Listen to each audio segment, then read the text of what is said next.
Namaku Putra, salah satu siswa SMA di kota Bandung. Sejak kecil aku memang sangat menyukai kegiatan outdoor, terutama mendaki gunung. Jika sudah memasuki waktu liburan, biasanya aku sering melakukan pendakian. Saat itu sekolah kebetulan sedang libur. Aku ingat sekali. Ketika itu, aku duduk di kelas 2 SMA. Semua kegiatan belajar mengajar di sekolah dihentikan sejenak karena kelas akan digunakan sebagai tempat ujian selama 1 minggu. Libur yang cukup panjang ini membuatku bersantai sejenak dari tugas-tugas sekolah dan memutuskan untuk mendaki salah satu gunung yang cukup terkenal di Jawa Barat. Awalnya aku mengajak teman-temanku untuk ikut mendaki bersamaku. Dari 9 orang yang kuajak, hanya 4 orang yang ikut. Mereka adalah Bowo, Isal, Dimas, dan Safa. Kebetulan Safa adalah perempuan satu-satunya dalam tim pendakianku. Dan ini pengalaman pertama kalinya Safa mendaki. Saat itu kami berencana berangkat hari Minggu sore menggunakan bis menuju Majalengka. Segala persiapan sudah kami bawa, tenda, logistik, konsumsi, dan yang pastinya fisik yang cukup sehat dan kuat untuk melakukan pendakian.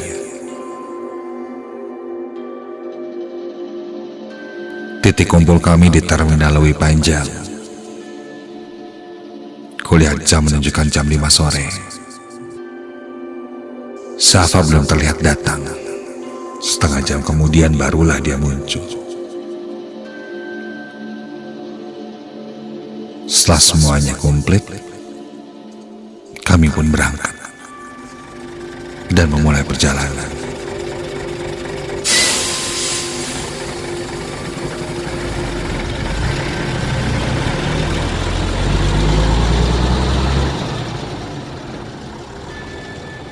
Selama di perjalanan, Safa, Isal, dan Dimas banyak bertanya pada aku tentang gunung yang akan kita daki. Aku dan Bowo memang suka mendaki, jadi kami cukup tahulah medan-medan yang akan kita lewati. Tapi jujur saat itu kami tidak melakukan riset apapun tentang gunung yang akan kami daki itu.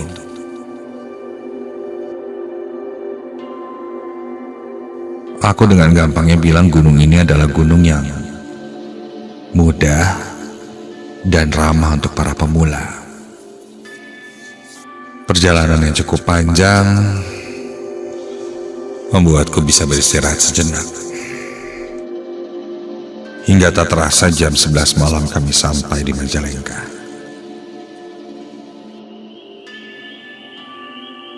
Sesampainya di lokasi pendakian, kami sempat kebingungan karena tidak ada yang mau mengantar kami ke base camp dengan alasan medannya cukup sulit dan gelapnya malam. Sampai tiba-tiba saja lewat sebuah kendaraan, sebuah mobil yang ditumpangi oleh seorang bapak-bapak. Melihat kami yang sedang kebingungan, bapak itu pun menghentikan mobilnya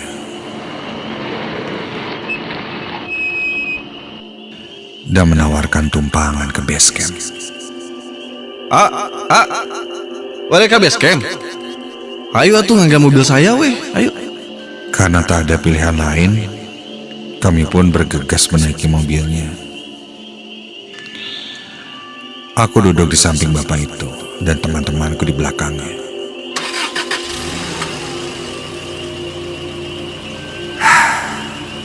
Sepertinya perjalanan kami dimudahkan.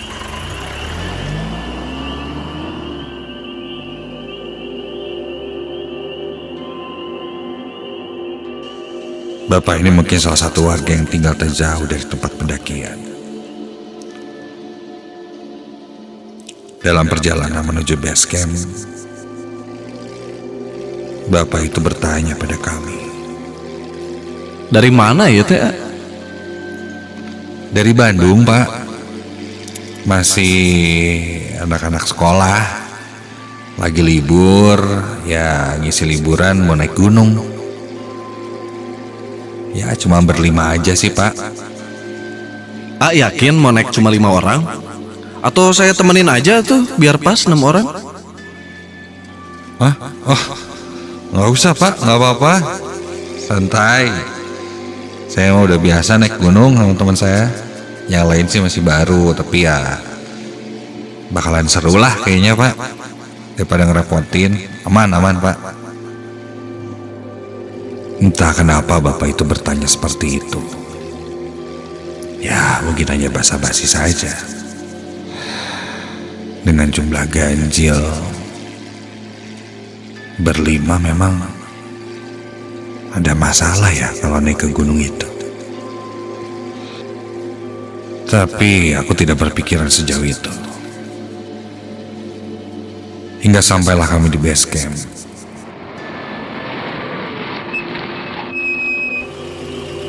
Selesai mengantarkan kami, Bapak itu pun pergi.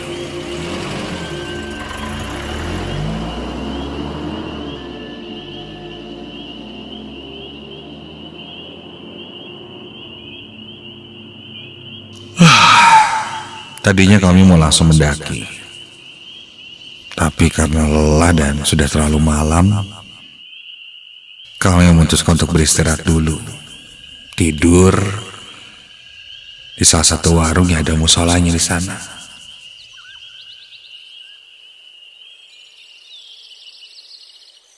Malam pun berlalu. Paginya kami pun langsung memulai pendakian. Aku sebagai leader di depan, Safa, Isal, dan Dimas di tengah, dan Bowo sebagai sweeper yang ada di belakang. Cuaca saat itu cerah, membuat kami bersemangat mendaki. Saking semangatnya, Safa sampai menyusulku berjalan jauh di depanku. Pos demi pos kami lalui dengan lancar. Sampai di pos 3, kami istirahat sejenak. Safa tak sabar ingin cepat sampai di puncak. Saf, sabar dulu. Santai aja, puncak masih panjang, masih jauh. Tenaganya dirit-irit. Nanti capek di tengah perjalanan, repot. Setelah cukup beristirahat, kami lanjutkan perjalanan ke pos 4.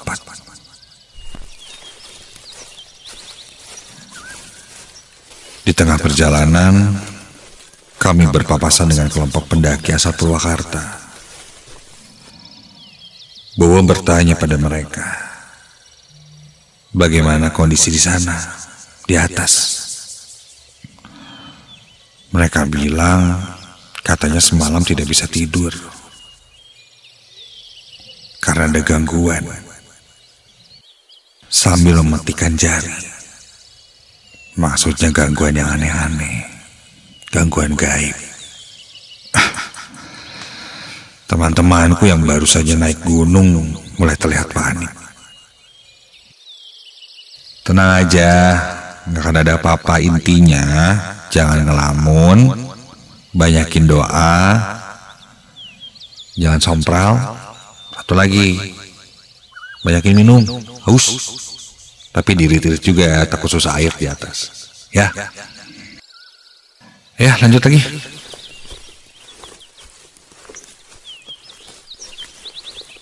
Karena pendakian kami ini pendakian santai dan tidak terlalu terburu-buru juga, sampai di pos 4 kami mendirikan tenda. Karena aku lihat Safa sudah kehabisan tenaga, cewek satu-satunya. Kami memutuskan untuk bermalam di tenda di pos 4. Setelah mendirikan tenda, kami mengobrol. Tiba-tiba Safa memanggilku. Dia berbisik padaku bahwa dia tiba-tiba menstruasi. Tapi untungnya dia memang sudah berjaga-jaga, membawa pembalut dan kebutuhan lainnya. Tapi dia bingung ketika menggantinya seperti apa di gunung. Dan lagi ini pertama kalinya dia naik gunung. Aku bilang bersih-bersih aja seperti biasa. Tapi bekasnya atau yang kotornya jangan dibuang sembarangan. Plastikin aja dulu. Jangan dibuang sembarangan lah pokoknya. Begitu titipku pada Safa. Malam semakin larut.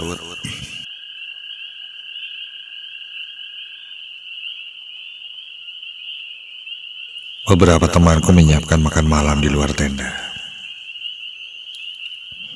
Udaranya tidak terlalu dingin, sejuk. Jarak kami memasak dengan tenda cukup jauh. Saat itu kulihat jam 8 malam. Semuanya sibuk memasak kecuali Safa. Tingkahnya agak aneh. Dia memanggil namaku sambil tersenyum lebar. Nah, apa nih Safa? Bukannya bantuin malah ngeliatin. Begitu pikirku. Hingga kami selesai makan, dia tidak berhenti tersenyum melihatku. Begitu terus sambil terus memanggil namaku. Dan yang lebih heran lagi, Isal, Dimas, dan Bowo seperti membiarkan saja.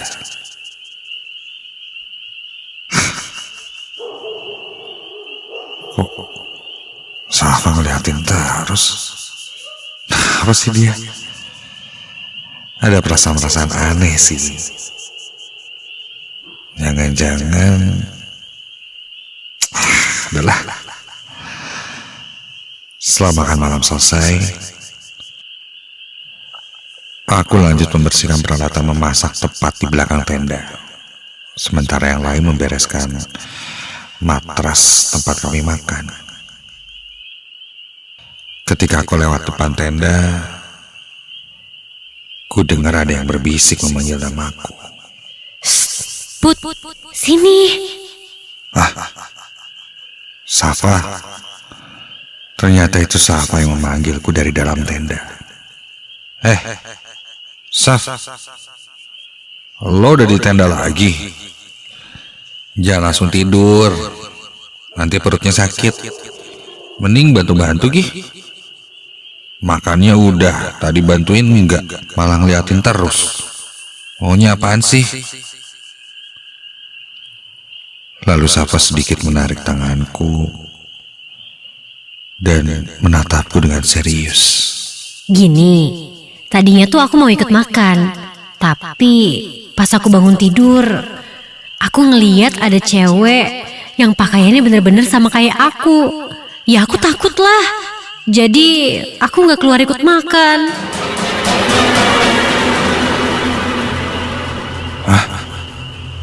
Jadi dari tadi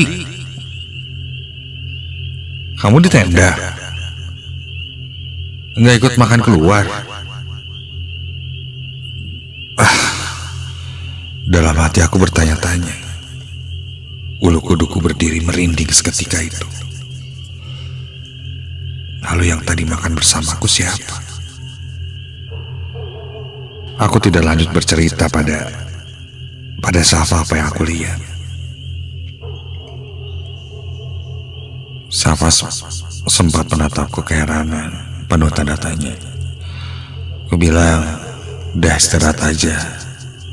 Teman-teman yang lain pun sudah mulai beristirahat. Setelah membereskan peralatan makan, aku berdiam sejenak di depan tenda. Tiba-tiba aku lihat seorang pendaki datang sendirian. Lalu dia mulai mendirikan tenda. Aku bertanya padanya. Baru datang, Mas? Masnya dari mana? Ia bilang dari Bandung. Karena merasa satu daerah, kami pun mengobrol cukup banyak. Aku pun membantunya mendirikan tenda. Setelah itu kami mengobrol, dan tak terasa sudah jam 11 malam. Sepertinya dari obrolannya, dia cukup senior dalam urusan pendakian. Bahkan dia menawarkan bantuan kalau ada apa-apa mampir ke tendanya. Dia pun berkata asalnya dari Jatinangor. Setelah cukup berkenalannya, aku pun pamit kembali ke tendaku. Kunyalakan alarm jam 3 pagi untuk mengantisipasi keterlambatan untuk naik ke puncak dan melihat matahari terbit. Saat itu aku mulai terlelap. Alarm pun berbunyi, aku mulai terbangun, keluar dari tenda. Kulihat yang lain masih tertidur di tendanya masing-masing, belum ada yang keluar satupun. Kulihat tenda orang Jatinangor itu masih menyala. Sepertinya dia belum tidur. Aku pun mendekati tendanya, sekalian meminta air minum.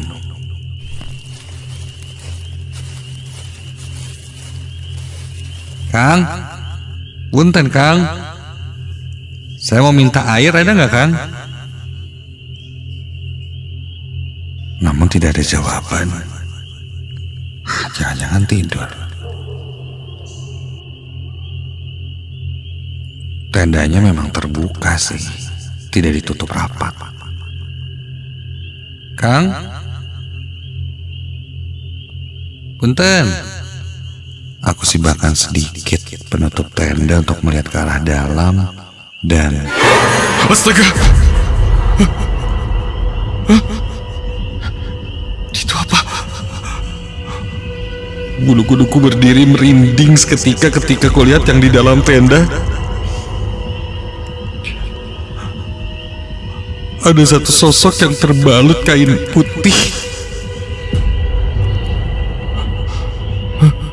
terbaring di dalam tenda dengan kepala yang menghadap posisinya ke hadapanku, mengeluarkan bau amis. Di dalam tenda itu ada pocong.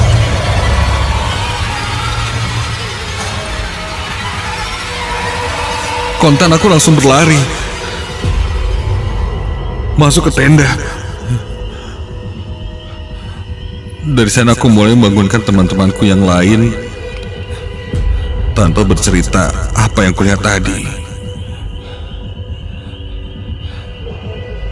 Tanpa melihat lagi ke arah tenda itu, aku pun mengajak teman-temanku bergegas untuk melanjutkan pendakian menuju puncak. Dan ketika aku keluar tenda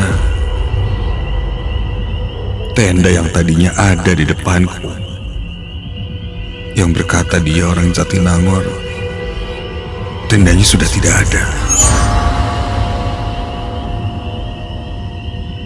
Hanya tenda kami saja di sana. Astaga. Tanpa pikir panjang, aku pun lanjut mengajak teman-temanku untuk segera berkemas.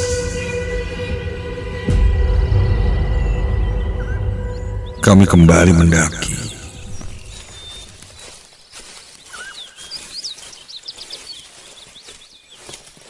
Dan Ketika summit, perjalanan terasa cukup lancar. Hingga kami pun sampai di puncak dan bisa melihat matahari terbit. Kulihat teman-temanku yang baru pertama kali naik gunung terlihat senang. Ini pertama kalinya mereka mendaki sejauh itu. Waktu berlalu setelah cukup puas menikmati puncak. Setelah mengabadikan momen foto-foto, kami turun, dan ketika akan turun,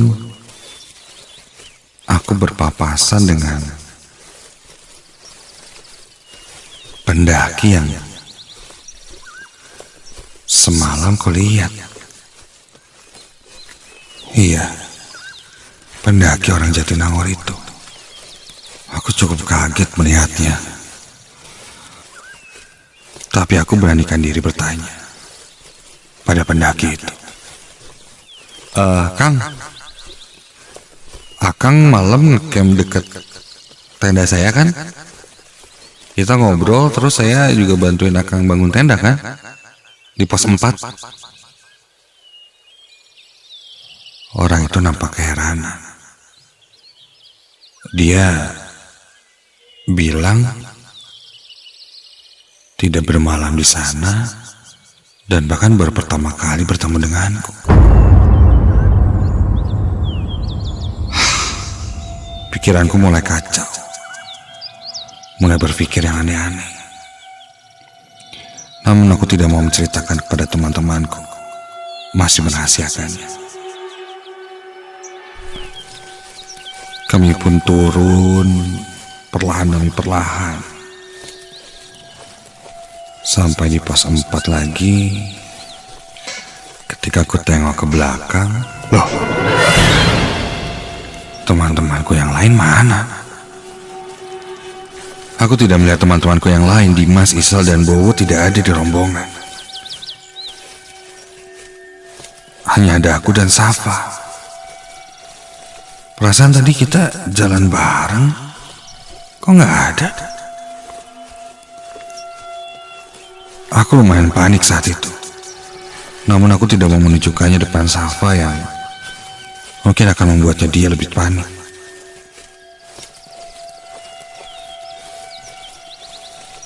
Kami hanya tinggal berdua saat itu.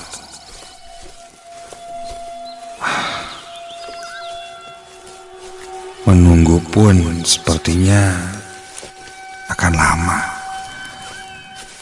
Aku pun lanjut berjalan saja. Kalau ia pun nanti kita akan bertemu di bawah. Pos demi pos aku lewati bersama Safa dan sampai di pos 2. Barulah aku melihat Dimas, Isal, dan Bowo yang menungguku dan Safa.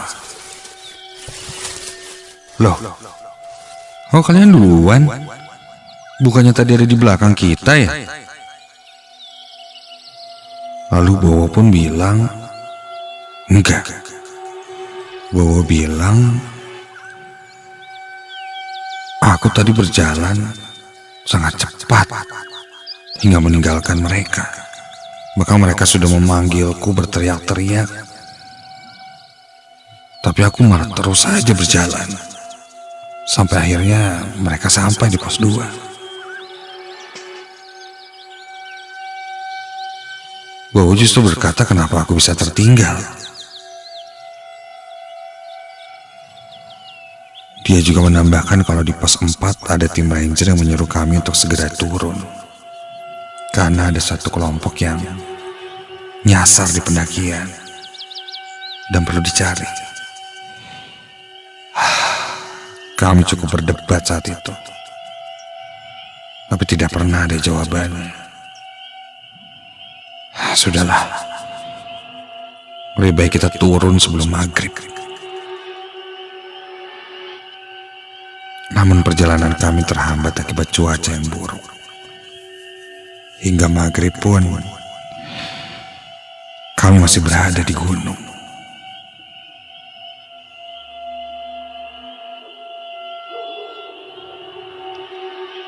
Tenaga sudah mulai habis, rasa kantuk mulai datang. Pandangan mulai kabur. Tiba-tiba saja ada yang menepuk pundakku dari arah belakang. Ketika aku lihat, ternyata seorang ranger.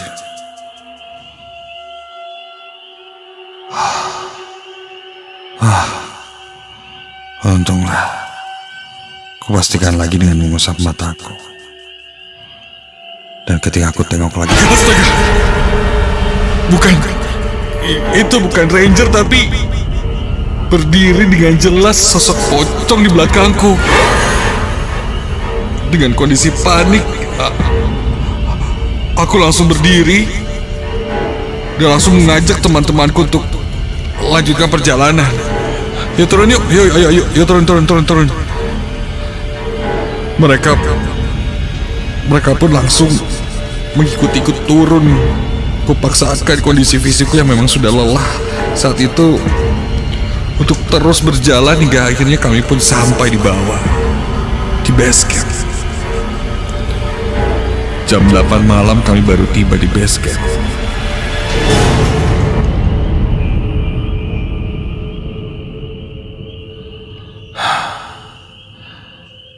Ketika itu, kulihat ada mobil yang sama yang mengantarkan kami, bapak itu. Dia mendekatiku dan bertanya, bagaimana keadaan kami semua. Ku bilang, kami turun dengan selamat dan tidak kurang satu pun. Aku pun ceritakan apa yang kualami di atas. Bapak itu berpesan, lain kali jika ingin melakukan pendakian, jumlah orangnya jangan ganjil. Bapak itu makanya sempat menawarkan untuk ikut pendakian. Konon katanya jika kita melakukan pendakian dengan jumlah ganjil, akan rentan mengundang sosok-sosok tak kasat mata yang berada di atas untuk mengganggu. Ditambah kondisi Safa yang sedang haid, itu sangat mengundang mereka untuk datang. Mendengar itu aku hanya bisa terdiam.